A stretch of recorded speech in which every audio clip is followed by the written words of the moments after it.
ఇవాళ చర్చలో మనతో పాటు జాయిన్ అవుతున్నారు రాజకీయ విశ్లేషకులు శ్రీధర్ గారు, అలాగే బీఆర్ఎస్ నుంచి సీనియర్ నాయకులు భరత్ గారు మనతో పాటు జాయిన్ అవుతున్నారు. భరత్ గారు నమస్తే, అలాగే శ్రీధర్ గారు నమస్తే. అనేక కీలకమైన అంశాలు ఉన్నాయి ఇందులో. నిన్న ఈ సిగాచికి సంబంధించిన వ్యవహారం కూడా ఉంది అన్నిటికంటే, దాంతోపాటుగా రాజకీయ అంశాలు కూడా ఉన్నాయి. అయితే సిగాచికి సంబంధించిన వ్యవహారాన్ని మనం ముందుగా చర్చిద్దాం. భరత్ గారు, వాస్తవానికి మనం చూస్తే గతంలో తెలంగాణకు వచ్చిన వలస కార్మికులను డెవలప్మెంట్ పార్ట్నర్స్ అన్నారు కేసీఆర్ గారు ముఖ్యమంత్రిగా ఉన్నప్పుడు. వలస కార్మికులు ఇప్పుడు కాంగ్రెస్ అధికారంలోకి వచ్చిన తర్వాత కనీసం వారి జీవితాలకు భద్రత లేని పరిస్థితి, గాలిలో దీపంలో వారి జీవితాలు మారుతున్న పరిస్థితి. ఒక్క సిగాచి సంఘటనలో 54 మంది చనిపోయారు. ఇప్పటి వరకు కనీసం పరిహారం లేని సందర్భం.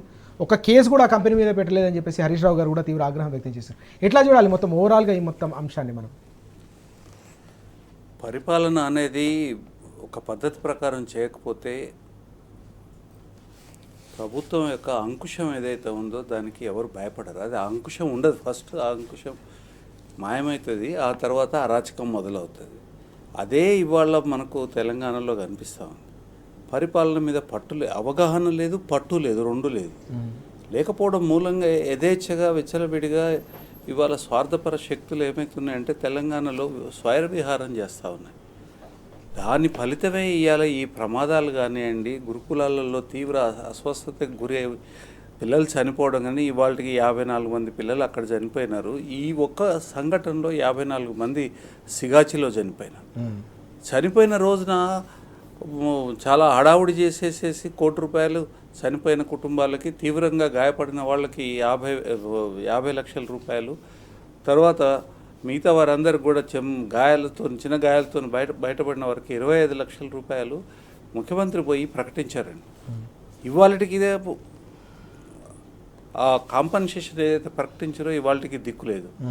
తర్వాత విషయం ఏంటంటే, అందరికీ తెలియని విషయం ఏంటంటే, బాధితులు ఇవాళ కోర్టుకు పోవాల్సిన పరిస్థితి ఏర్పడింది.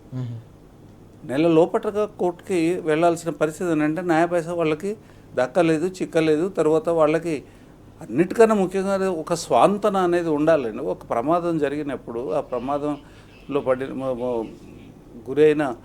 ప్రమాదానికి గురై చనిపోవడం కానివ్వండి, గాయపడడం కానివ్వండి, ఆ కుటుంబాలకి, ఆ వ్యక్తులకి ఒక స్వాంతన ఉండండి. అది కూడా లేదు. అది లేకపోవడం, తర్వాత ఇప్పుడు ఇవ్వలేనప్పుడు ఎందుకంటే ప్రకటనలు చేయడం, ఆశలు ఎందుకు? బాధితులకు ఆశలు కల్పించినప్పుడు ఆ ఆశలు మీరు నెరవేర్చకపోతే ఎట్లా అవుతుంది? తర్వాత పొట్ట చేత పట్టుకొని అనేక రాష్ట్రాల నుంచి ఇక్కడ వచ్చి పనిచేస్తూ ఉన్నారు. ఎందుకు వస్తున్నారు? ప్రతి సంవత్సరం పెరుగుతున్నది ఎందుకు అంటే ఇక్కడ ఒక భద్రత ఉన్న ఉద్దేశంతో గత 10 సంవత్సరాల చరిత్ర ఏదైతే ఉందో ఆ ఉద్దేశంతో ఇక్కడ వచ్చి బతకడానికి వచ్చిన ఈ కార్మికులందరూ కూడా చనిపోతే కూడా కనీసం దిక్కులేని పరిస్థితి ఏంటి? తర్వాత ఒకటి ఇవాళ కార్మికులు, బాధితుల కుటుంబాలు, తర్వాత అక్కడ ఉన్న ప్రజా సంఘాలు ఇవంతా కొన్ని ఆరోపణలు చేస్తూ ఉన్నారు. ఏంటంటే ప్రభుత్వ పెద్దలు లాలూచి పడ్డారు, కంపెనీతోని లాలూచి పడి ఇవాళ కాంపెన్సేషన్ మీద మాట్లాడట్లేదు అనేది ఇవాళ జరుగుతూ ఉంది. ఇంతకన్నా ఘోరం ఏముంటుందండి? ఇప్పుడు ప్రభుత్వం ఒక అంకుశం ఏది అన్యాయం మీద తర్వాత న్యాయం జరిపించే దానికోసం ఒక అంకుశం లాగా ఉంటుంది ప్రభుత్వం. ఇవాళ ఆ అంకుశం అనేది మాయమైపోయింది. అరాచకం అనేది ప్రబలుతూ ఉన్నది. దాని ఫలితమే ఇవాళ ఈ రకంగా విచ్చలవిడితనము. చట్టానికి గౌరవం లేక చట్టాన్ని అమలు చేయాల్సిన ప్రభుత్వమే చట్టాన్ని అవమానపరుస్తూ ఉంటే, ప్రజల్ని కోర్టులకు నెట్టుతూ ఉంటే ఇవాళ పరిస్థితి ఏందనేది మనం అర్థం చేసుకోవచ్చు. దాని పర్యవసానమే ఇవాళ మీరు చూడండి, ఫ్రంట్ పేజీలో నార్ కర్నూలు జిల్లాల గురుకుల పాఠశాల, తర్వాత గిరిజన విద్యార్థి ఖమ్మంలో అనుమానాస్పదమైన మృతి. ఇది అరాచకం కాకపోతే ఏమవుతుందండి? ప్రతిరోజు పేపర్ తీస్తే రైతు ఆత్మహత్యలు, లేకపోతే గురుకులాలలో పిల్లలు చనిపోవడము. కాంగ్రెస్ మార్క్ పరిపాలన ఇది. ప్రజలు ఆలోచించాల్సిన అవసరం ఉన్నది. ఇది తర్వాత నిలదీయాల్సిన అవసరం ఉంది ప్రభుత్వాన్ని. ప్రభుత్వ అంకుశం ఎప్పుడైతే మారుతుందో ప్రజల యొక్క పోరాటమే అంకుశమై ప్రభుత్వాన్ని సరైన దారిలో పెట్టాల్సిన అవసరం ఇవాళ కనిపిస్తూ ఉంది. చాలా కీలకమైన అంశం ఇది. నిజంగా అత్యంత బాధాకరం కూడా. దాదాపు 54 మంది ఒక సంఘటనలో చనిపోవడం అనేది ఎంత బాధాకరమైన విషయం వాస్తవానికి. భరత్ గారు కూడా చాలా ఆగ్రహం వ్యక్తం చేస్తూ ఉన్నారు. ప్రభుత్వం పూర్తిగా నిర్లక్ష్యంగా, బాధ్యతారహితంగా వ్యవహరిస్తుందని చెప్పేసి భరత్ గారు మండిపడుతున్న సందర్భం కూడా కనిపిస్తుంది. శ్రీధర్ గారు, మనం చూసాం ఎస్ఎల్బీసీ టన్నెల్లో దాదాపు ఆ టన్నెల్ కుప్పకూలి 8 మంది చనిపోతే మృతదేహాలను కూడా బయటికి తీయలేని సందర్భం ఇప్పటివరకు కూడా వారి కుటుంబ సభ్యులు కూడా మృతదేహాల కోసం ఎదురు చూస్తున్న పరిస్థితి చూస్తూ ఉన్నాం. మరోవైపు సిగాజీకి సంబంధించిన సంఘటనలో వారు చనిపోతే వారికి సంబంధించిన అస్థికలు కూడా అందించలేని పరిస్థితి మనం చూసాం. డబ్బాలలో వాటిని కూడా అందించిన పరిస్థితి. బాధితులు కనీసం సాంత్వన కోసం వారి ఆర్థిక సాయం కోసం అన్న ఎదురు చూస్తూ ఉంటే ఇప్పటివరకు కనీసం వారికి సాయం అందని సందర్భం, దానికి తోడుగా కేసు కూడా పెట్టలేదనే అంశాన్ని నిన్న హరీష్ రావు గారు తీవ్రస్థాయిలో దాన్ని తప్పుపట్టిన సందర్భం కూడా కనిపించింది. ఎట్లా చూడాల్సిన అవసరం కనిపిస్తుంది ఓవరాల్గా జరుగుతున్న ఈ మొత్తం అంశాలని? అంటే ప్రభుత్వానికి ఇలాంటి సందర్భాల్లో ఒక 3-4 బాధ్యతలు ఉంటాయి, తక్షణ బాధ్యతలు. ఒకటి, బాధితులు కానీ మరణించిన వాళ్ళకి ఏదైనా పరిహారం కల్పించి ఆదుకునేది ఒకటి, ప్రాధాన్యత దానికి ఉండాలి. తరువాత బాధ్యులైన పరిశ్రమల యాజమాన్యాలను ప్రాసిక్యూట్ చేయాలి. మొదలు కేసు పెట్టండి, కోర్టుకు తీసుకెళ్ళండి, కోర్టు చెప్తుంది ఏంటనేది. మూడవది ఏంటంటే పరిశ్రమల భద్రత, దానికో యంత్రాంగం ఉంటుంది.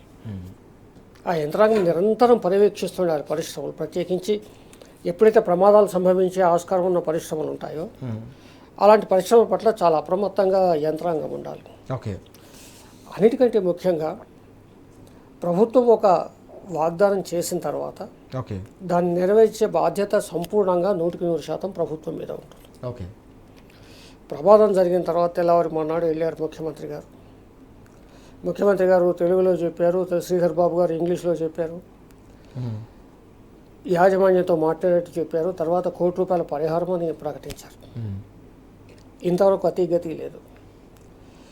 కనీసం చనిపోయిన వాళ్ళ శవాలు ఎక్కడున్నాయి, వాళ్ళ శరీర భాగాలు ఎక్కడున్నాయి, కనీసం బుడిదైనా మాకు ఇస్తారా లేదా అని అక్కడ బాధితుల కుటుంబాలు ఏడుస్తూ ఉంటే ఇప్పటికీ ప్రభుత్వం దాని మించి ఒక స్పందించిన సందర్భాలు కనిపించాయి. ఏదో ఒకరోజు వెళ్ళారు, చేతులు దులుపుకున్నారు, అయిపోయింది. కాబట్టి నిన్న హరీష్ రావు గారు వెళ్ళాల్సి వచ్చింది, కలెక్టర్ గారిని కలవాల్సి వచ్చింది. ఇప్పటికైనా మీరు ₹1 అన్నారు కదా, ఎప్పుడు ఇస్తారు? పోనీ డబ్బులు లేవా ప్రభుత్వం దగ్గర? 54 మంది మృతుల కుటుంబాలను ఆదరించలేని స్థితిలో దివాలా తీశారా? అదేనా చెప్పండి. ఓకే. ఎందుకంటే మీకు లోకేష్ ఏదో ఫోన్ చేసి చెప్పాడని చెప్పేసి బ్రహ్మాండంగా మీరు ఎన్టీఆర్ గారిని ₹1,00,00,000 పెట్టి మరమ్మతులు చేస్తూ ఉన్నారు. పనికి మాలిన ఈవెంట్స్కి ₹1,00,000 ఒక ప్లేట్ చొప్పున ఖర్చు చేసి భోజనాలు చేస్తూ ఉన్నారు. మరి అదే సందర్భంలో 54 మంది మృతుల కుటుంబాలు మీకోసం చూస్తున్నప్పుడు చెప్పాలి ఏదో ఒకటి. మేము ₹1 ఇస్తా అన్నాం, ఫలానా తేదీకి ఇస్తాం, లేదా మేము ఇవ్వలేము, దివాలా తీసాం. ఇంతకుముందు రేవంత్ రెడ్డి గారు చెప్పిన సందర్భాలు మనమంతా చూసాం. నా దగ్గర ₹1 లేదు, ఉద్యోగులు అడిగితే అదే చెప్పారు కదా, నన్ను కోసినా ₹1 లేదు, నేనేమి చేయలేను.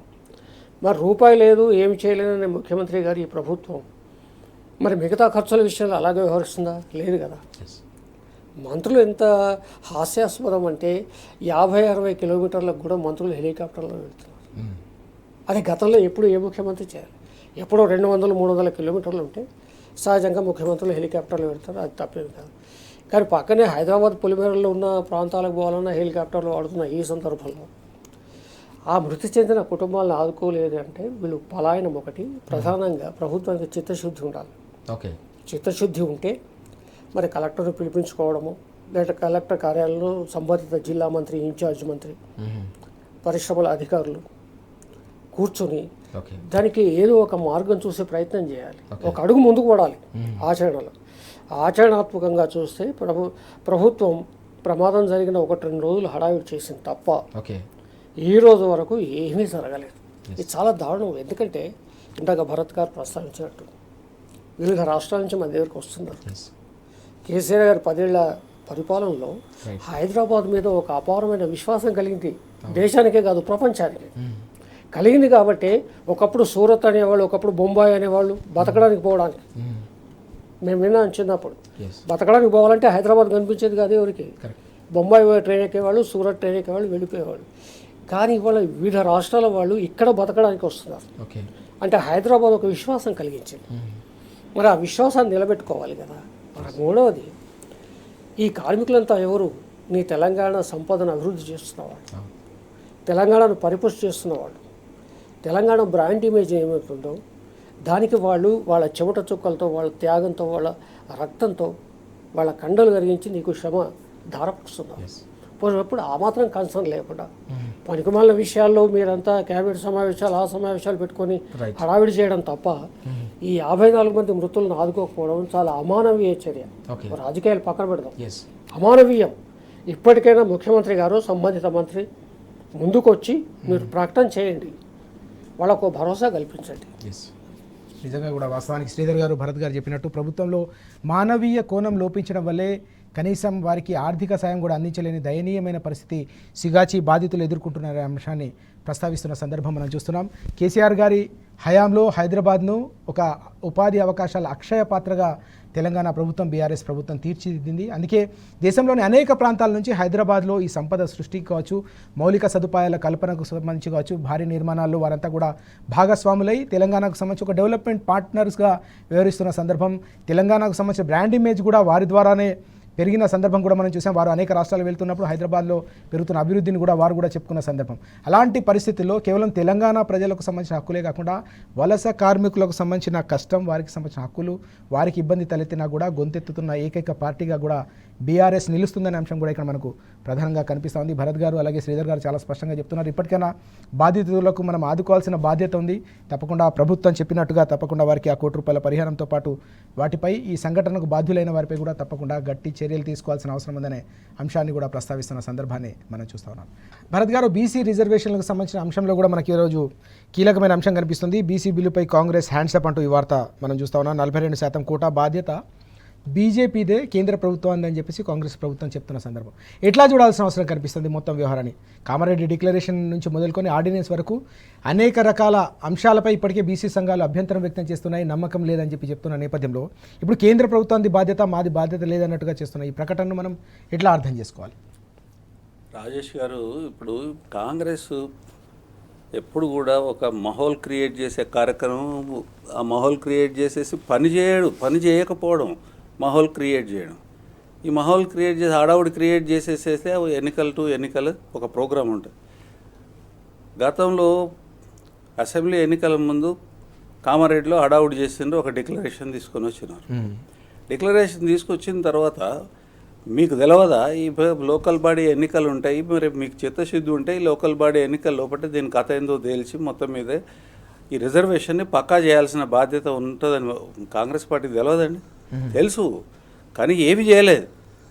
ఎప్పుడు వీళ్ళు అధికారంలోకి వచ్చింది? డిసెంబర్ 23లో అధికారంలోకి వస్తే 25 మార్చి 17 దాకా వీళ్ళకి జాస్ ఉండదండి. ఈ దానికన్నా ముందు ఏమవుతుందంటే హైకోర్టులో లోకల్ బాడీ ఎన్నికలు జరపాలని ఒక ఆర్డర్ పాస్ అవుతుంది. అదైన తర్వాత అడావుడంతా మొదలుపెట్టి 17వ తారీఖు నాడు అసెంబ్లీలో 2 బిల్లులు పాస్ అయినాయి. ఒకటేమో ఈ స్థానిక సంస్థలు రాజకీయంగా ఏదైతే రిజర్వేషన్, ఆ రిజర్వేషన్కి సంబంధించి, మిగతాది విద్యకు సంబంధించిన దాంట్లో, విద్యా ఉద్యోగాలకు సంబంధించి ఈ బిల్లులు 17వ తారీఖు నాడు, మార్చి 17 నాడు పాస్ అయితే ఆ మరుక్షణం ప్రతిపక్షాలు, ముఖ్యంగా బీఆర్ఎస్ పార్టీ పూర్తి మద్దతు ప్రకటించింది. ప్రకటించి ఆ రోజునే ఒక సజెషన్ ఇచ్చింది, మీరు ఉట్టిగా బిల్లులు పాస్ చేసేసి పంపిస్తే కుదరదు. ఈ మధ్యకాలంలో ఈ బిల్లులకి అనేక రోజులు చాలా కాలయాపన చేస్తూ ఉన్నారు. వీటిని ఆమోదించే దానికోసం వెనకాల పడి వీటిని ఆమోదం తెప్పించండి. గవర్నర్ గారి దగ్గర ఈ బిల్లులు ఎన్ని రోజులు పెండింగ్ ఉండి ఎప్పుడు ఇవి రాష్ట్రపతికి పంపించినారండి? అనేక రోజుల తర్వాత రాష్ట్రపతికి పంపించినారు. ఆ బిల్లుల్ని అప్పటికప్పుడు పాస్ చేయించుకోవాలి. పాస్ చేయించి ప్రెసిడెంట్ అనుమతి పొంది ఆ తర్వాత 9th షెడ్యూల్లో పెట్టించాలి. 9th షెడ్యూల్లో పెట్టించకపోతే అది దీనికి ఒక కాగితం కింద అదే చిత్తు కాగితం లాగానే తప్ప దాంతో ఫలితం లేదు. ఇవాళ మొత్తం ఎంత అయిపోయిన తర్వాత రేపు ఎల్లుండో నోటిఫికేషన్ వచ్చే పరిస్థితుల్లో మనం 5, 6, 7వ తారీఖు నాడు ఢిల్లీకి పోవాలి, జంతర్ మంతర్లో ప్రదర్శన చేయాలి. మీరు ప్రజల్ని మెదడు లేని వాళ్ళ కింద, తర్వాత తెలివి తక్కువ వాళ్ళ కింద అవమానపరుస్తున్నారండి. ఈ కార్యక్రమం ఎప్పుడో ఎన్టీ రామారావు గారు 86లోనే చేసినారు. ఇదంతా ఒక డ్రామా ఇది. బీసీలని పదే పదే మోసం చేసేదానికి తప్ప దేనికి పనికొచ్చే వ్యవహారం కాదు. ఓకే, ఇవాళ మాట్లాడతారు ఎందుకంటే బీజేపీ అది కేంద్ర ప్రభుత్వందే బాధ్యత అని. మీకు బాధ్యత లేదా? అంటే తాంబూలాలు ఇచ్చినాం తనుకొందాము అని చెప్పి ఒక సామెత ఉన్నది. ఈ రకంగా ప్రజలతో ఆడుకోవడం ఏంది? అప్పుడు ఎన్నికల ముందు ఒక డిక్లరేషన్ ఇస్తారు, ఇప్పుడేమో ఇది కేంద్రం కోర్టులో ఉందని అంటారు. కేంద్రం కోర్టులో ఉందని చెప్పేసి నైవేద్యం పెట్టేసేసి నాకు బంగారం కావాలి, నాకు వెండి కావాలి, నాకు ఆస్తులు కావాలి అని కోరుకున్నట్టుగానే ఉంటుంది, కష్టపడాల్సిన అవసరం లేదు. ఓకే, ఇప్పుడు ఇది ఏంటంటే ఒక సమాజంలో ఉన్న ఒక పెద్ద మొత్తంలో ఉండే ప్రజలకు సంబంధించిన వ్యవహారం. 50% కన్నా ఎక్కువ ప్రజలకు సంబంధించిన విషయం. ఓకే, ఆ సీరియస్నెస్ ఎక్కడ కనిపించట్లేదు రాజేష్ గారు. అసలు ఓకే, ఎక్కడ కూడా ఆ సీరియస్నెస్ లేదు. ఏదో ఒక తంతులాగా చేస్తూ ఉన్నారు. ఇది తంతు కాదండి. ఇది అనేక మంది అనేక తరాలు అనుభవించాల్సిన హక్కుల్ని అనుభవించలేని పరిస్థితి. తెలంగాణ గోస ఎంతనో బీసీల గోస కూడా అంతే. ఉమ్మడి రాష్ట్రంలో తెలంగాణ గోస ఎంతనో ఇవాళ బీసీ రిజర్వేషన్ లేకపోవడం మూలంగా అవకాశాలు తగ్గిపోయి వాళ్ళ ఎదుగుదలకి అడ్డంగా ఉన్న ఈ వ్యవస్థని మీరు చేసేది సీరియస్గా చేయాలి. ఓకే, అది కూడా ప్రతిపక్షం రెడీగా ఉన్నది కోఆపరేట్ చేయడానికి, కలిసి పని చేయడానికి. ఎన్నడైనా కోఆపరేషన్ తీసుకున్న పాపాన పోలేదు. అయినా కానీ వీళ్ళు మోసం చేస్తారని ప్రజలకు వెన్నుదన్నగా ఉండాలని బీఆర్ఎస్ పార్టీ అసెంబ్లీలో ఒక్క నిమిషం చర్చ కూడా చేయలేదు. ఇమ్మీడియట్గా ఆమోదాన్ని తెలిపి ఏకగ్రీవంగా పోయినది. మరి ఏకగ్రీవంగా పోయిన బిల్లు మీద ఇంత తాత్సర్యం ఎందుకు చేస్తున్నారు? నిజంగా చిత్తశుద్ధి ఉంటే, ఓకే, చిత్తశుద్ధి ఉంటే ఇమీడియట్గా చేయాలి కదా. ఓకే, ఎందుకు అంటే ఈ మాటలు మాట్లాడాలి, బీసీల కోసం మేము ఏదో చేస్తున్నాం ఒక డ్రామా చేయడము, ఈ ఎన్నికలలో మళ్ళీ ఇంకొకసారి లబ్ధి పొందాలి, ఇట్లా ఎన్నిసార్లైనా లబ్ధి పొందాలి కానీ చేయాల్సిన అవసరం లేదు. ఇది చేసిన తర్వాత మళ్ళీ ఇంకేముంటుంది చేయడానికి? మభ్య పెట్టడానికి ఏముంటుంది? ఓకే, ఇది ధోరణి, కాంగ్రెస్ పార్టీ ధోరణి. ఎక్కడ కూడా ప్రజల్ని మోసం చేసే విధంగా బిహేవ్ చేయడం తప్ప ప్రజలకు ఉపయోగపడే పరంగా ఒక పని చేసింది లేదు కాంగ్రెస్ పార్టీ. అందులో భాగంగానే బీసీలకు కూడా ఇలా పంగనామాలు పెట్టే కార్యక్రమం చేస్తా ఉంది. మనం చూస్తా ఉన్నాం. భరత్ గారు చాలా స్పష్టంగా చెప్తున్నారు, స్థానిక ఎన్నికల్లో బీసీ వర్గాలకు సంబంధించిన ఓట్లను దండుకోవడానికి మాత్రమే మొత్తం హంగామా కావచ్చు, హైడ్రామా చేస్తున్నారు తప్ప బీసీల పట్ల కాంగ్రెస్ పార్టీకి చిత్తశుద్ధి లేదనే అంశాన్ని భరత్ గారు చాలా స్పష్టంగా కుండబద్దలు కొడుతున్న సందర్భం మనం చూస్తా ఉన్నాం. శ్రీధర్ గారు, బీసీ రిజర్వేషన్లకు సంబంధించి వాస్తవానికి కామారెడ్డిలో చేసిన డిక్లరేషన్ మొదలుకొని దాని తర్వాత అధికారంలోకి వచ్చిన తర్వాత చేసిన కులగణన వరకు కూడా అనేక రకాల అభ్యంతరాలను బీసీ సంఘాలు వ్యక్తం చేసినాయి. కులగణనలో పూర్తిగా సంఖ్య తగ్గించారని చెప్పేసి పెద్ద ఎత్తున అభ్యంతరం వ్యక్తం చేసిన సందర్భం, ఆర్డినెన్స్ తీసుకొచ్చిన సందర్భంలో కూడా అది లీగల్గా నిలబడదు, చట్టసభల్లో అది లీగల్గా నిలబడే అవకాశం లేదు, కోర్టులో నిలబడదనే అంశాన్ని కూడా ప్రస్తావించిన సందర్భం. ఇప్పుడు పూర్తిగా బీసీ బిల్లుపై కాంగ్రెస్ హ్యాండ్సప్ చేస్తుంది, చేతులు ఎత్తేస్తుంది, కేంద్ర ప్రభుత్వాన్ని బాధ్యత అంటుందనే ఒక కీలకమైన అంశం ఈరోజు మనకు పత్రికల్లో కనిపిస్తుంది. ఎట్లా చూడాల్సిన అవసరం ఉంది? ఇది రానున్న రోజుల్లో ఎలాంటి పరిణామాలకు దారితీసే అవకాశం ఉంది? బీసీ వర్గాలు ప్రధానంగా దీన్ని ఎట్లా చూసే అవకాశం ఉంది? నేను కామారెడ్డి, మా నేటివ్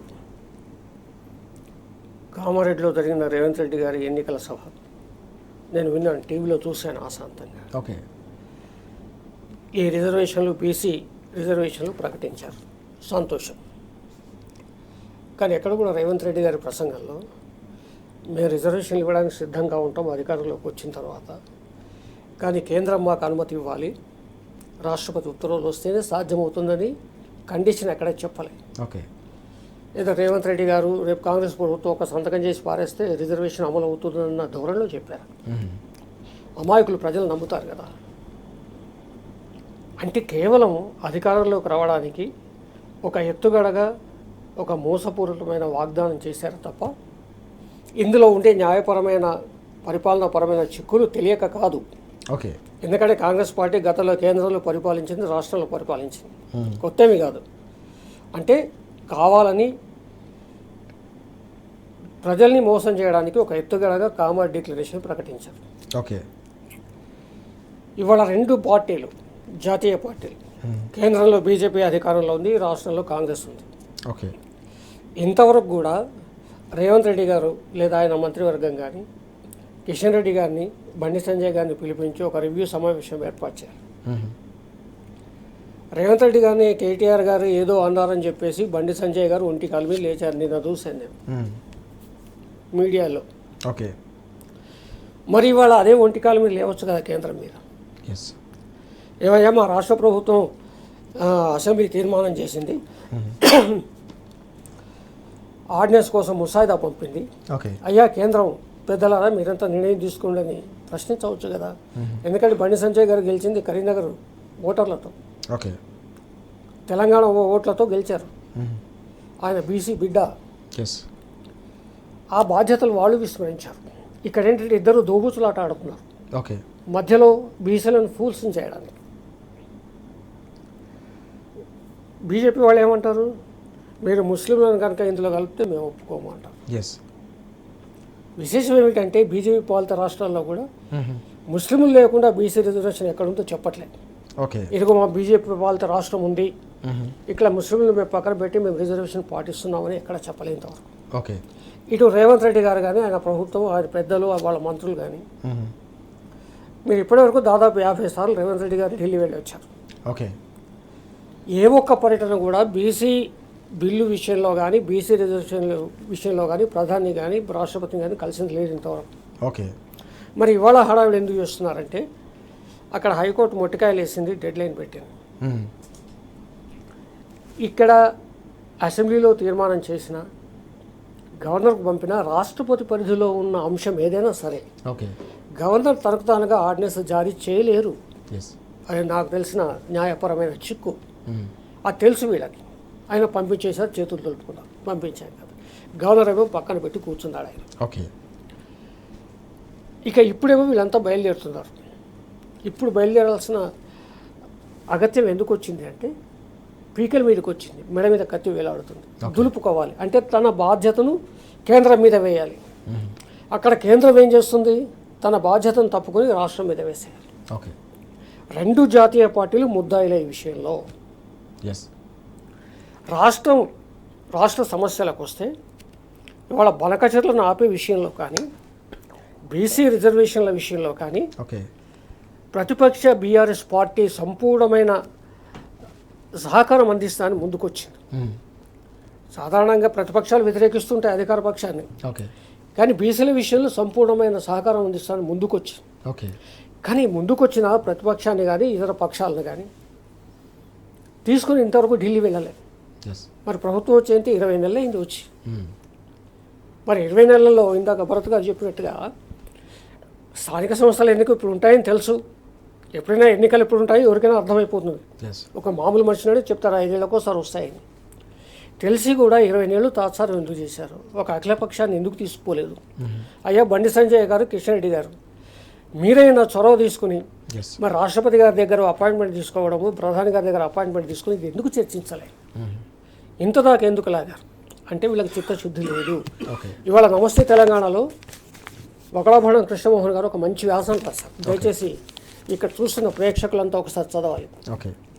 నెహ్రూ గారి హయాంలో కానీ ఇందిరాగాంధీ గారి హయాంలో కానీ బీసీలకు అన్యాయమే జరిగింది ఆయన స్పష్టంగా చెప్పారు. ఓకే. ఎందుకంటే కేంద్రం చేతిలో ఉన్న ఈ అంశాన్ని ఓకే. కేంద్రం తేల్చాలి. 9వ షెడ్యూల్లో తేల్చాలన్నా లేకుంటే ఇంకేమైనా చేయాలన్నా కానీ. ఓకే. కానీ నెహ్రూ ఇందిరాగాంధీ హయాంలో కూడా బీసీలకు అన్యాయం జరిగింది. కాంగ్రెస్ పార్టీ ఎప్పుడు కూడా బీసీలకు అనుకూలంగా లేదని ఒకప్పటి బీసీ కమిషన్ చైర్మన్ ఆయన. ఓకే. బీసీ ఉద్యమంలో దశాబ్దాలుగా పనిచేసిన అతను. ఓకే. ఆయన అద్భుతమైన వ్యాసం రాశాడు. ఆ వ్యాసానికి సమాధానం చెప్పాలి వాళ్ళ ప్రభుత్వం. అంటే ఏంటంటే బీసీలు కూడా అర్థం చేసుకుంటున్నారు, బీసీ నేతలు కూడా అర్థం చేసుకుంటున్నారు. ఓకే. దీని వెనక ఏదో తిరకాసు ఉంది, అటు ఇటు చేసి మొత్తంగా బీసీ రిజర్వేషన్లు ఎగ్గొట్టే ప్రయత్నం చేస్తూ ఉన్నారు ఓకే. అని చెప్పి వాళ్ళ బీసీలంతా ఉద్యమానికి సిద్ధమవుతూ ఉన్నారు. ఓకే. ఇప్పటికైనా రేవంత్ రెడ్డి గారు చిత్తశుద్ధి ప్రదర్శించండి. రాష్ట్రంలో రాజకీయాలు ఉంటాయి, వైరుధ్యాలు ఉంటాయి, కానీ ఇవాళ బీసీల విషయాలు మీ వెంట ప్రతిపక్షాలన్నీ నిలిచి రావడం సిద్ధంగా ఉన్నాయి. ఓకే. మీరు ముందుకు అడుగు వేయండి తప్ప డ్రామాలు వేయద్దు, నాటకాలు వేయద్దు అని చెప్పేసి వాళ్ళ ప్రతిపక్ష హరీష్ రావు గారు కానీ కేటీఆర్ గారు చాలా సందర్భాలు అన్నారు. ఎస్. మేము రెడీగా ఉన్నాం, ఎస్. కమాన్ ప్రొసీడ్ అవ్వండి, ఓకే. మేము అధికారంలో లేము, మీరు ఉన్నారు కదా, కేంద్రంలో బీజేపీ అధికారం ఉంది కదా, ఇక్కడ 2 కేంద్ర మంత్రులు ఉన్నారు కదా, ఓకే. 8 మంది ఎంపీలు ఉన్నారు కదా, పోదాం అందరం కలిసిపోదాం ఓకే. అంటే అంతా అయిన తర్వాత తాంబూలాలు ఇచ్చాం తన్నుకు సాగండి అని చెప్పేసి వీళ్ళు ఒక ఆర్డినెన్స్ కోసం ముసాదా పంపించారు. ఓకే. వాళ్ళేమో భీష్మించుకొని ముస్లింలు ఇందులో ఉంటే మాత్రం మేము వాళ్ళు ప్రకటన చేస్తున్నారు. ఎస్. ఈ రెండింటి మధ్య ఉద్దేశంతోనే కుంటి సాకులు చెప్తా ఉన్నారు. ఎస్ ముస్లిమ్స్ లేని బీసీ రిజర్వేషన్ దేశవ్యాప్తంగా లేదని శ్రీధర్ గారు చెప్పినారు.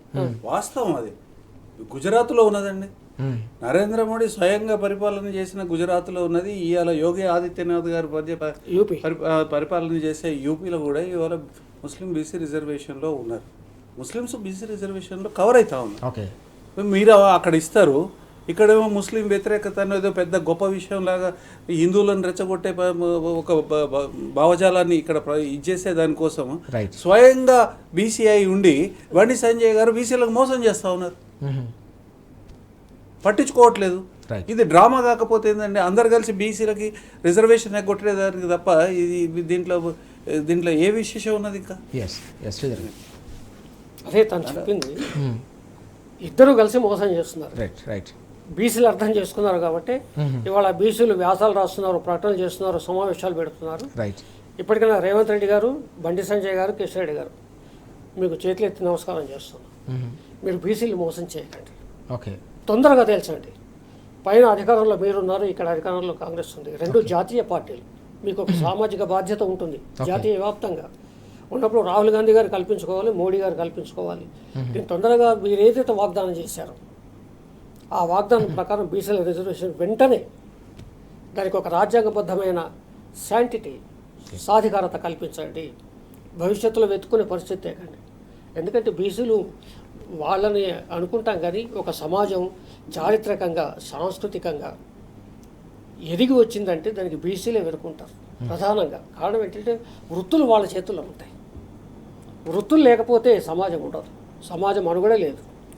కానీ అలాంటి వాళ్ళు తరతరాలుగా అన్యాయం అవుతున్నారు. ఇవాళ మీరు వాగ్దానం చేశారు, బీసీలు సంతోషపడుతున్నారు, ఆ వాగ్దానం నెరవేర్చమని అంటూ ఉంటే ఇవాళ మీరంతా డ్రామాలకు తెరలేపి మీ జాతీయ పార్టీలు రెండు కూడా ఇవాళ తెలంగాణ బీసీలు మోసం చేయాలని పరిస్థితి తెస్తున్నారు.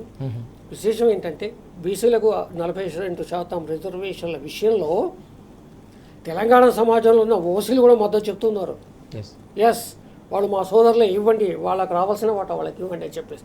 ఇంత సానుకూల వాతావరణం ఉన్నప్పుడు ఈ రెండు జాతీయ పార్టీలకు వచ్చిన ఇబ్బంది ఏంటో వాళ్ళే దానికి సమాధానం చెప్పాలి, సంజాయిషి ఇవ్వాలి తెలంగాణ ప్రజలు. ఎస్, చాలా కీలకమైన అంశం ఇది. రెండు జాతీయ పార్టీలు, కాంగ్రెస్ అలాగే బీజేపీ జాతీయ స్థాయిలో పార్లమెంట్లో అత్యధిక స్థానాలు కలిగిన రెండు జాతీయ పార్టీలు అనుకొని కూర్చొని చర్చించుకుంటే ఈ సమస్యను క్షణంలో పరిష్కరించవచ్చు అని చెప్పేసి శ్రీధర్ గారు అలాగే భరత్ గారు కూడా చెప్తా ఉన్నారు. రెండు జాతీయ పార్టీలు బీసీలను ఓటు బ్యాంకుగా మాత్రమే వాడుకొని దశాబ్దాల పాటు అన్యాయం చేస్తున్నాయి కాబట్టి బీసీలో ఈ జాతీయ పార్టీలపై రోజు రోజుకు కూడా ఆగ్రహం పెరిగిపోతుంది. అలాగే వారిపై నమ్మకం కూడా కోల్పోతున్నారనే అంశాన్ని కూడా ప్రస్తావిస్తున్న సందర్భం కూడా మనం చూస్తూ ఉన్నాం. బీసీ రిజర్వేషన్కు సంబంధించి ప్రతిపక్ష పార్టీగా, ప్రధాన ప్రతిపక్షంగా బీఆర్ఎస్ కూడా సంపూర్ణమైన సహకారం అందిస్తామని చెప్పేసి ఇప్పటికే ప్రకటించిన నేపథ్యంలో ఇంకా జాతీయ పార్టీలకు వచ్చిన ఇబ్బంది ఏంటని చెప్పేసి కూడా సూటిగా ప్రశ్నిస్తున్న సందర్భాన్ని మనం చూస్తున్నాం. స్థానిక ఎన్నికల్లో కేవలం బీసీల ఓట్లను కొల్లగొట్టడానికి, బీసీలను ఏదో రకంగా మభ్యపెట్టాలనే ఒక ప్రయత్నంలో భాగంగానే ఈ హైడ్రామాకు తెరదీస్తున్నారు ఢిల్లీ వేదికగా, తప్ప ఇందులో చిత్తశుద్ధి కనిపించట్లేదనే అంశాన్ని కూడా శ్రీధర్ గారు అలాగే భరత్ గారు చాలా స్పష్టంగా చెప్తున్న సందర్భం మనకు కనిపిస్తూ ఉంది. భరత్ గారు, మరొక కీలకమైన అంశం కూడా కనిపిస్తుంది. వాస్తవానికి రేవంత్ సైడ్కు, మీనాక్షి ఫీల్డ్కు అంటూ ఈ హైలైట్ అవుతున్న అంశం. వాస్తవానికి పాదయాత్రలు రాజకీయ నాయకులు చేస్తూ ఉంటారు, ఆ పార్టీకి సంబంధించి రాష్ట్రంలో ఉన్న పెద్ద నాయకులు చేస్తూ ఉంటారు. ఏ రాష్ట్రంలో అయినా, మనం మన రాష్ట్రంలో చూసాం, దేశ చరిత్రలో ఎక్కడైనా అది.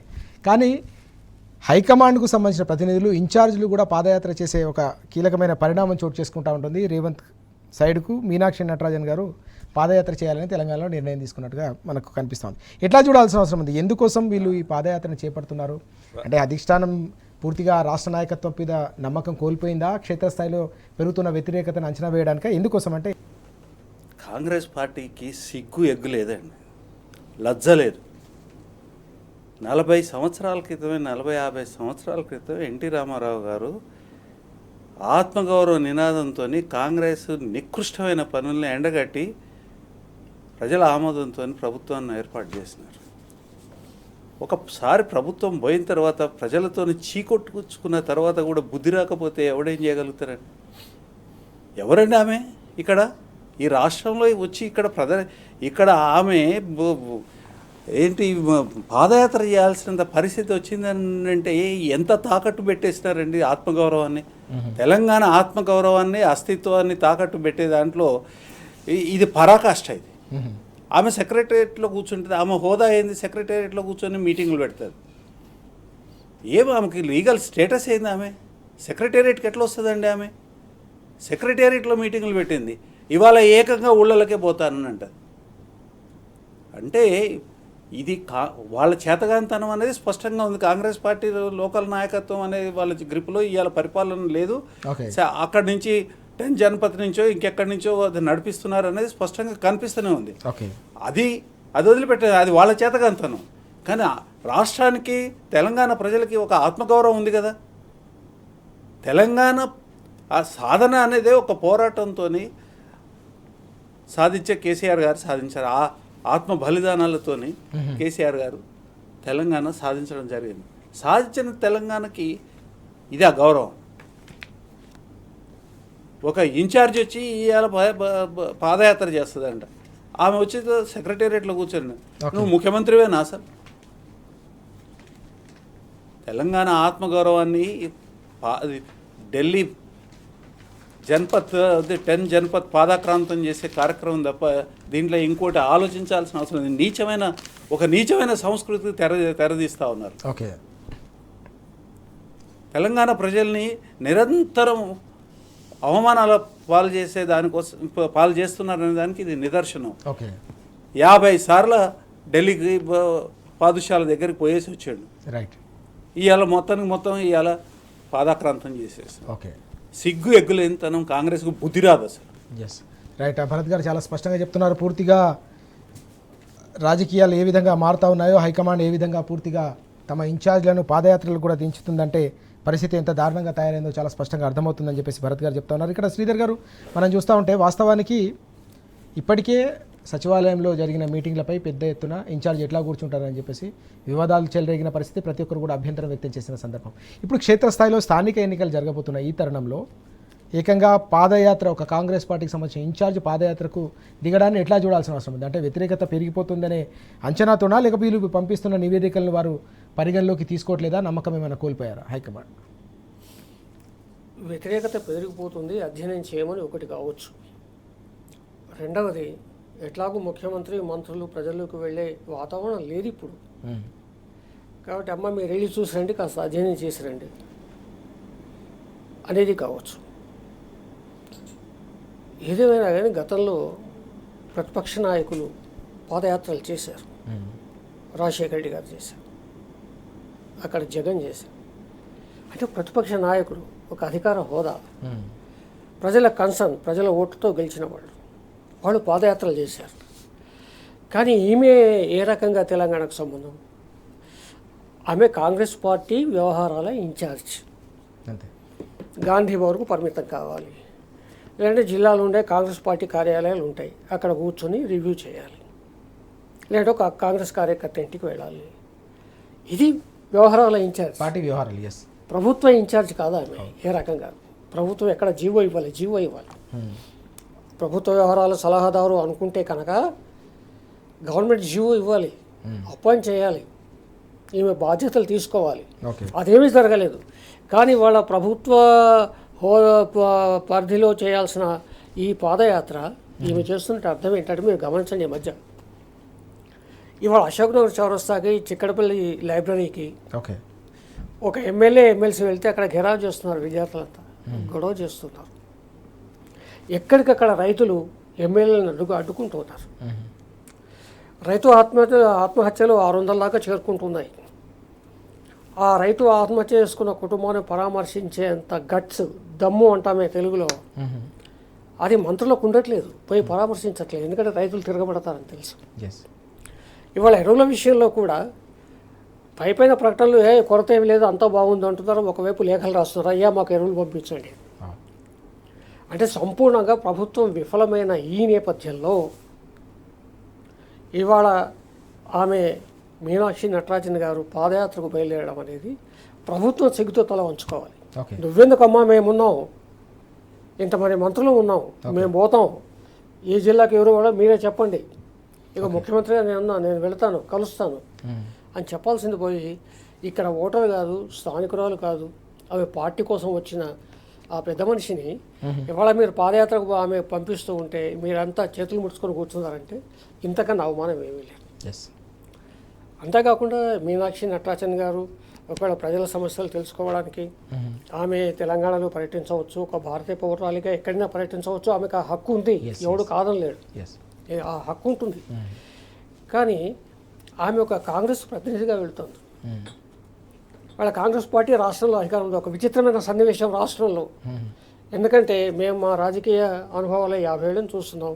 పరిశీలకులు వస్తుంటారు, పోతుంటారు, గాంధీ భవన్లో కూర్చుంటారు, సమావేశం పెడతారు, ఏదైనా మంత్రుల్ని ఎన్నుకోవాల్సినప్పుడు ముఖ్యమంత్రి అప్పుడు పరిశీలకులు రంగప్రవేశం చేస్తారు. కానీ పరిశీలకులే స్వయంగా ఒక రాష్ట్రంలో పర్యటనకు బయలుదేరి ప్రజల బాగోగులు తెలుసుకునేది ఇప్పుడు మాత్రమే చూస్తున్నామంటే ఈ నిజంగా రేవంత్ రెడ్డి గారు సమాధానం చెప్పాలి ప్రజలకు. ఇవాళ మీనాక్షి నటరాజన్ గారు ప్రజల్లోకి ఎందుకు వస్తున్నారు? ఒక ఎమ్మెల్యే వచ్చాడు, ఓ మంత్రి వచ్చాడంటే అర్థం చేసుకోవచ్చు, ఓ ప్రతిపక్ష నాయకుడు వెళితే అర్థం చేసుకోవచ్చు, ఓ తెలంగాణలో ఉన్న ఒక సంఘానికి నాయకుడు వెళితే అర్థం చేసుకోవచ్చు. కానీ ఏ సంబంధం లేదు కదా. ఈమె బయలుదేరి జిల్లాలు పర్యటించి ప్రజల సమస్యలు తెలుసుకుంటుందంటే వాళ్ళ ప్రజలు వ్యవసాయ పరంగా సంపూర్ణంగా విఫలమైపోయింది, ఉద్యోగ కల్పనలో విఫలమైపోయింది, అన్ని రంగాలు విఫలమయ్యాయి. వాగ్దానాలు చేశారు, తీర్చే పరిస్థితి లేదు. గట్టిగా అడిగితేనేమో ముఖ్యమంత్రి గారేమో ఆయన బీదరు ప్రారుస్తున్నారు, మనం చూసాం. ఈ నేపథ్యంలో ఈ సంక్షోభాన్ని గట్టెక్కించడానికి ఈమెను అధిష్టానం ప్రజల్లోకి పంపుతుందా, లేదా రేవంత్ రెడ్డి గారి ప్రభుత్వం ఆయన మంత్రివర్గం విఫలమైపోయింది, అమ్మ ఏదో తేడా కనిపిస్తుంది మాకు రాష్ట్రంలో, వెళ్ళి చూసి రమ్మని ఒక గూఢచర్యం చేయడానికి ఇవాళ ప్రజల్లోకి పంపిస్తుందా? కానీ ఏదైనా కానీ రాష్ట్రంలో సమైక్య రాష్ట్రంలో కానీ తెలంగాణ రాష్ట్రంలో కానీ పరిశీలకులు అనేవాళ్ళు ప్రజల్లోకి పోవడం చూస్తున్నాం. ఇది రేవంత్ రెడ్డి గారికి అవమానం, ఒక రకంగా తెలంగాణ బిడ్డగా నాకు అవమానం. ఇక్కడి సమస్య, ఇక్కడి నాయకత్వం, ఇక్కడి ప్రభుత్వాలు తేల్చాలి. ఎవరో వచ్చి పర్యటన చేయడం పరిష్కరించడం ఏంటో అర్థం కావట్లేదు, చాలా దారుణం. మనం చూస్తా ఉన్నాం, గతంలో ఎప్పుడు కూడా చూడని పరిణామం ఇది. పార్టీ ఇన్ఛార్జీలు పరిశీలకులు పాదయాత్రకు దిగడం అంటే నిజంగా కూడా ఇది ఎప్పుడు కూడా చరిత్రలో చూడలేదని చెప్పి శ్రీధర్ గారు, భరత్ గారు కూడా చెప్తా ఉన్నారు. ఇది పూర్తిగా ప్రభుత్వ వైఫల్యం, రాష్ట్ర నాయకత్వం వైఫల్యం వల్లే ఇదంతా కూడా జరుగుతున్నట్టుగా చాలా స్పష్టంగా అర్థమవుతుందని కూడా వారు విశ్లేషిస్తున్న సందర్భం మనం చూస్తూ ఉన్నాం. భరత్ గారు, మనం చూస్తూ ఉన్నాం వాస్తవానికి బనకచర్లకు సంబంధించిన ప్రాజెక్టు తెలంగాణ రైతుల గొంతు కోసే ప్రాజెక్టు, దీన్ని తప్పకుండా ఆపాల్సిందే అని చెప్పేసి బీఆర్ఎస్ పక్షాన మనం చూసాం. పెద్ద ఎత్తున నిరసనలు కావచ్చు, ఆందోళనలు కావచ్చు, తెలంగాణ భవన్ వేదికగా పవర్ పాయింట్ ప్రజెంటేషన్లు కూడా చూసాం మనం, హరీష్ రావు గారు కూడా ఇచ్చారు. ఈ క్రమంలో ఇంకా నిన్న పార్లమెంట్లో ఈ ప్రస్తావన వచ్చిన సందర్భంలో బనకచర్లకు అనుమతులాగవు, సాంకేతిక ఆర్థిక అంచనాలపై ప్రక్రియ కొనసాగుతుందని చెప్పేసి కేంద్ర ప్రభుత్వం పక్షాన నిన్న కేంద్ర మంత్రి సమాధానం ఇచ్చిన పరిస్థితి. ఎట్లా చూడాలి కేంద్ర ప్రభుత్వానికి సంబంధించిన వైఖరిని? ఇలా ఏంటంటే ప్రజలకి సమాధానం చెప్పాల్సింది రేవంత్ రెడ్డి గారు. అందరి ముందట పట్ట పగలు ప్రెస్ మొత్తానికి, రాష్ట్రానికి, దేశానికి అందరికీ ఒక మాట చెప్పాడు. అసలు కేంద్రమే ఈ విషయం ప్రస్తావనే చేయలేదు, దానికి అక్కడ ఏమీ జరగట్లేదు, జరగనప్పుడు నేను చర్చ ఉన్నది దీంట్లో, ఎజెండాలో లేదన్నారు, ఎజెండాలోనే లేదు అని మాట్లాడినాడు. ఇవాళ కేంద్ర మంత్రి ఈ రాష్ట్రం ఎంపీ అడిగిన ప్రశ్నకి సమాధానం ఇచ్చుకుంటూ బనకచర్లకు సంబంధించిన అన్ని పనులు జరుగుతున్నాయి, ప్రోగ్రెస్లో ఉన్నాయి అని చెప్పి, దీన్ని ఏ రకంగా అర్థం చేసుకోవాలి? తెలంగాణ ప్రజల యొక్క ప్రయోజనాలు, రైతుల యొక్క ప్రయోజనాలు, నీటి హక్కులు ఇవాళ భంగపడుతున్నాయి. భంగపడేదానికి ముఖ్యమంత్రి ఆపుతున్నాడా, సహకరిస్తున్నాడా? రేవంత్ రెడ్డి గారు ఆపే ప్రయత్నం చేస్తున్నాడా, లేకపోతే ఆంధ్రాకి నీళ్లు తరలించేదానికోసం, అక్కడి నుంచి తమిళనాడుకి తరలించేదానికోసం సహకరిస్తున్నాడు? బీజేపీతో ఇవాళ కుమ్ముక్కయ్యి ఈ పని చేస్తున్నట్టే కదా. చంద్రబాబుతో కుమ్ముక్కయ్యి, బీజేపీతో కుమ్ముక్కయ్యి ఇవాళ తెలంగాణ రాష్ట్ర యొక్క ప్రయోజన నీటి హక్కులు హరించే కార్యక్రమానికి, తర్వాత తెలంగాణ రైతుల మీద శటగోపం పెట్టేదానికి, ముంచేదానికి ఇవాళ పనిచేస్తున్నారు అనేదానికి ఇవాళ కేంద్రం, ఇవాళ లోక్సభలో వాళ్ళు ఇచ్చిన సమాధానమే తార్కాణం. తర్వాత అంతకు మునుపు కూడా చాప కింద నీరులాగా చాలా రహస్యంగా ప్రజలకు సంబంధం లేకుండా ఈ కార్యక్రమాన్ని నడిపినారు. హరీష్ రావు గారు దీన్ని బట్టబయలు చేసేసి ప్రెస్ కాన్ఫరెన్స్ పెట్టి తర్వాత పెద్ద కార్యక్రమాన్ని తీసుకొని దీన్ని బయటపెట్టిన తర్వాత కానీ ఇది బయటకు రాలేదు. చాలా రహస్యంగా తెలంగాణ ప్రజల యొక్క నీటి హక్కులు, తర్వాత గోదావరి జలాలు, కృష్ణా జలాలు ఎట్టయితే ఎత్తుకొని పోయినారో ఇవాళ గోదావరి జలాలను కూడా ఆ రకంగా తరలించే దానికోసం ఈ ప్రయత్నం జరుగుతుంది, తెలంగాణకు అన్యాయం జరుగుతుందని బీఆర్ఎస్ పార్టీ తరఫున హరీష్ రావు గారు పెద్ద రైట్ దీని మీద ఇష్యూ రేజ్ చేసినారు. Right. రేజ్ చేసిన తర్వాత పట్టపగలు పత్రికల ముందు వీరు ఏం చేసినారంటే అసలు ఇది ఏమి లేదు, ఎజెండాలోనే లేదని. Yes. మరి ఎజెండాలో లేని విషయం మీద పనులు జరుగుతున్నాయి, ప్రోగ్రెస్ ఉన్నది, వీటి మీద అన్ని రకాల పనులు జరుగుతున్నాయని కేంద్ర మంత్రి మాట్లాడినారంటే ఈ మోసంలో ముఖ్యమంత్రి, తెలంగాణ ముఖ్యమంత్రి తెలంగాణ ప్రజలకి మోసం చేసేదానికోసం నడుము కట్టుకొని ఉన్నాడు అనేది అనుమానం అనేది ఖచ్చితంగా బలపడుతున్నది. రైట్ కాబట్టి దీని మీద ప్రజలు కూడా ఆలోచించాల్సిన అవసరం ఉంది, అన్ని రాజకీయ పక్షాలు ఆలోచించాల్సిన అవసరం ఉంది. నీరు లేనిదే జీవనం లేదు. ఎస్ అందుకనే ఆ నీటి కోసము Right. 920 టీఎంసీలకి బ్రహ్మాండమైన ప్రణాళికలు వేసేసేసి వాడేదానికోసం అన్ని రకాల చర్యలు తీసుకుంది కేసీఆర్ గారి ప్రభుత్వం. ఓకే ఇవాళ ఈయనేమో మొత్తం అంతా ఈ నీళ్ళని ఆంధ్రకి తర్వాత తమిళనాడుకి తరలించి బీజేపీని తర్వాత చంద్రబాబుని సంతృప్తి పరిచే దానికోసం తెలంగాణ ప్రజల్ని మోసం చేస్తా ఉన్నాడు. ఓకే ఆలోచించాల్సిందే కదా. ఎస్ మనం చూస్తా ఉన్నాం. భరత్ గారు చాలా స్పష్టంగా చెప్తున్నారు, ఆంధ్రప్రదేశ్కు సంబంధించిన ప్రయోజనాలను కాపాడేందుకు తప్ప తెలంగాణ ప్రజలకు సంబంధించిన గొంతు కోసే విధంగా రాష్ట్ర ప్రభుత్వం ముఖ్యమంత్రి వివరిస్తున్నారని చెప్పేసి భరత్ గారు ఆగ్రహం వ్యక్తం చేస్తూ ఉన్నారు. శ్రీధర్ గారు, ఇక్కడ వాస్తవానికి బనకచెర్లకు సంబంధించిన వ్యవహారం తెరపైకి రాగానే ఇది పూర్తిగా తెలంగాణ గొంతు కోస్తుంది. కాళేశ్వరం ప్రాజెక్టును మీరు బలిపెడుతున్నారు, బనకచెర్ల కోసం మేడిగడ్డను రిపేర్ చేయకుండా కూడా గోదావరి జలాలు తరలిపోయే విధంగా మీరు వివరిస్తున్నారని చెప్పేసి బీఆర్ఎస్ తీవ్ర స్థాయిలో అభ్యంతరం వ్యక్తం చేసిన సందర్భం. అయినప్పటికీ కూడా బనకచెర్ల విషయంలో ఓవైపు రాష్ట్ర ప్రభుత్వానికి సంబంధించిన వైఖరి, కేంద్ర ప్రభుత్వం కూడా సహకరిస్తున్నట్టుగా వస్తున్నాయి కథనాలు. ఎట్లా చూడాల్సిన అవసరం ఉంది? బనకచెర్ల విషయంలో రేవంత్ రెడ్డి గారి వైఖరి, ఇక్కడ బీజేపీ కేంద్ర మంత్రుల వైఖరి మొదటి నుంచి అనుమానాస్పదంగా ఉంది. వాళ్ళు సంపూర్ణంగా తెలంగాణ ప్రజల పక్షం వహించి మాట్లాడట్లేదు. రేవంత్ రెడ్డి గారు మొదలు ఏమన్నారు, ముఖ్యమంత్రుల సమావేశం జరిగితే అక్కడ బనకచెర్ల ఎజెండా మీదకి వస్తే కనుక మేము బయటకు వచ్చేస్తాం, మాట్లాడే ప్రసక్తే లేదు. రైట్, ముఖ్యమంత్రుల సమావేశానికి వెళ్ళారు. వెళ్ళి బయటకు వచ్చాక ఏమన్నారు, అసలు ఆ చర్చే రాలేదు, చర్చ రానప్పుడు ఈ సమస్య ఉత్పన్నం కాదు. కానీ మీడియా ఏం లీక్ చేసింది? మొత్తం అంతర్జాతీయ మీడియా, దేశీయ మీడియా ఆ ఎజెండాలో నెంబర్ 1 బనకచెర్ల. అక్కడ దాపరికం ఎందుకు? ఎప్పుడైనా కానీ ఒక వ్యక్తి అబద్ధం ఆడిందంటే, ఒక బాధ్యత గల వ్యక్తి అబద్ధం ఆడిందంటే ప్రజలకు అనుమానం వస్తుంది. ఇది ఒకటి. రెండవది, ఇక్కడ ప్రతి అంశానికి ప్రతిపక్షంలో ఉండి అధికారంలో లేకుండా ఉన్న కేసీఆర్ గారి మీద, కేటీఆర్, హరీష్ రావు గారి మీద ఒంటికాల మీద లేచి బండి సంజయ్ గారు, కిషన్ రెడ్డి గారు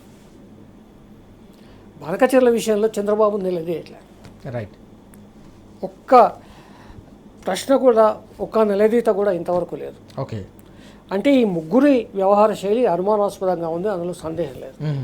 దురదృష్టం ఏంటంటే ఇక్కడి నుంచి తెలంగాణ నుంచి 16 మంది ఎంపీలు ఈ 2 పార్టీల నుంచే ఉన్నారు. ఓకే, నిజంగా గట్టిగా నిలదీస్తే రాజ్యసభలో కానీ లోక్సభలో కానీ ప్రభుత్వాన్ని సమ్మింపజేయగలిగే బలం ఉంది.